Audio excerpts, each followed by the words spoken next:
প্রথমত আমি আসলে আজকের যে নমিনেশন বাংলাদেশে 237টা আসনে আমাদের দেশনায়ক জনাব তারেক রহমান সিদ্ধান্ত অনুযায়ী ম্যাডাম আমাদের চেয়ারপারসন বেগম খালেদা জিয়ার সিদ্ধান্ত অনুযায়ী আমাদের দলের মহাসচিব সম্মানিত মহাসচিব ঘোষণা করেছেন 237টি আসনের মনোনয়ন।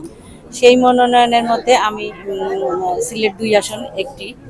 তো সর্বপ্রথম আমি মহান আল্লাহর দরবারে শুকরিয়া জ্ঞাপন করছি এবং আমি কৃতজ্ঞতা প্রকাশ করছি আমার দলের মাননীয় চেয়ারপারসন এবং মাননীয় ভারপ্রাপ্ত চেয়ারম্যানের প্রতি এবং আরও বেশি কৃতজ্ঞতা জ্ঞাপন করছি আমার সিলেট 2 আসনের সর্বস্তরের জনগণ বিশ্বনাথ ওসমানীনগরের সবার প্রতি, সবার ঐকান্তিক প্রচেষ্টা, আন্তরিকতা এবং ভালোবাসায় আজকের এই অবস্থানে আমি আসতে পেরেছি।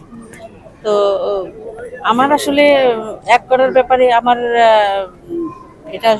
আমার কোনো আসলেই মানে আমি দ্বিমত আছে এরকম কোনো বিষয় আছে বলে আমার জানা নাই। তবে কারো কারো ব্যক্তিগত চাওয়া পাওয়া অথবা ব্যক্তিগত সুযোগ সুবিধা এগুলার থাকতেই পারে, কারণ একটা বড় দলে সবাইকে সবকিছু দেওয়া সম্ভব হয় না, সবাইকে সন্তুষ্ট করা সম্ভব হয় না। ইনশাল্লাহ যদি আমি মনে করি যে যারা বিএনপি করে অন্তত পক্ষে তারা অবশ্যই বিএনপির পতাকা তলে একসাথে সমবেত হবে এবং আগামী নির্বাচন সবাই মিলে আমরা আমাদের ব্যক্তিগতভাবে কেউ পছন্দ আমাকে নাও করতে পারে, কিন্তু দলের প্রয়োজনে দলের সাথে, এবং যেহেতু দল একটি বড় এবং ব্যক্তির চেয়ে দল বড় সেই হিসাবে দলের সকলেই এবং আমাদের সাথে আসবে এবং আমরাও তাদেরকে আমন্ত্রণ জানাবো যে তারা এসে যাতে আমাদের সাথে একসাথে হয়ে কাজ করে। সেই জায়গা থেকে আমাদের আন্তরিকতার কোনো ত্রুটি হবে না ইনশাআল্লাহ। আচ্ছা, আমার একটা প্রশ্ন হচ্ছে, অনেকেই তো গুম হয়েছেন, আপনি যদি নির্বাচিত হন আসলে তাদের বিচারের কোনো প্রক্রিয়া?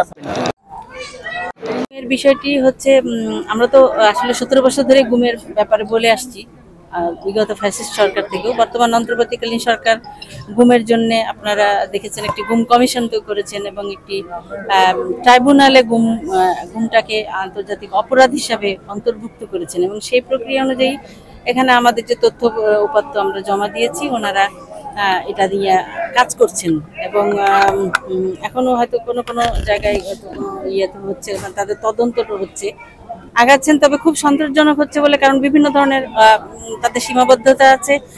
তবে আমাদের দেশনায়ক তারেক রহমান বলেছেন যে আমরা আগামীতে যদি ইনশাল্লাহ বিএনপি সরকার গঠন করে এবং জনাব তারেক রহমান এখানে প্রধানমন্ত্রী হন, অবশ্যই এই গুমের বিষয়গুলোকে সর্বাধিক গুরুত্ব দিয়ে অপরাধের তদন্ত এবং তদন্তের মধ্যে দোষী ব্যক্তিদের উপযুক্ত শাস্তির ব্যবস্থা করবেন। একটু জানতে চাই যে সিলেট 2 আপনি অন্য প্রার্থীদের কাছ থেকে নিজেকে কিভাবে এগিয়ে রাখবেন? সেটা তো অন্য প্রার্থীদের কাছ থেকে আমি তো এটা কাজের মাধ্যমে আমার আচরণের মাধ্যমে সেটা এগিয়ে রাখা। আর যারা প্রার্থী আছে সবার প্রতি সম্মান বোধ আছে। তো আমি মনে করি যে আমি দলকে এতদিন 13টি বছর আমি দলের পেছনে ব্যয় করেছি, মানে আমার হাজবেন্ড গুম হওয়ার পর থেকে আমি এখানে কাজ করেছি 13 বছর ধরে। তো আমি তাদেরকে সংগঠিত করে রেখেছি, তারা সংগঠিত আছে ইনশাল্লাহ। তো আমি সে কারণে আমি মনে করছি যে আমি অবশ্যই একটা ভালো অবস্থানে থাকবো ইনশাল্লাহ।